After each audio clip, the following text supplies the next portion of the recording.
مش عارف. اسمع. انا كنت صوفي، كنت على الطريقه الصوفيه، والحمد لله الله هداني الى الطريقه السلفيه، لان الطريقه السلفيه مبنيه على القران والسنه، التوحيد والسنه. أو ما في ايه.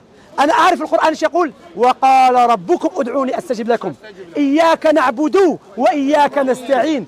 ما قال وقال ربكم ادعوا علي وانا استجيب لكم، او ادعوا محمد صلى الله عليه وسلم. الله يقول سبحانه وتعالى: ولقد اوحي اليك والى الذين من قبلك لئن اشركت ليحبطن عملك ولتكونن من الخاسرين، بل الله فاعبد وكن من الشاكرين. ما قدر الله حق قدره.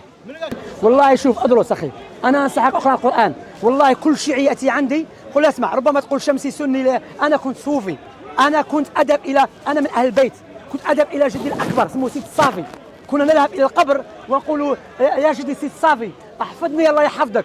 يا سيدي علي، عندما جاء اخ، انا في بريطانيا هنا كنت صغير، جاء اخ اعطاني كتاب، اظن كتاب محمد عبد الوهاب رحمه الله، الذي يقول لك وهابي قتل. قرات الكتاب، قال الله، قال الرسول، قال الصحابه. قلت هذا هو الاسلام. انا اتكلم مع الاهل يقول قال جدتي، قال عمتي راح في المنام، جدي راح في المنام. هذا ليس دين يا اخي. الدين قال الله، قال الرسول، قال الصحابه. انا شخصيا ما كنت اعرف محمد عبد الوهاب.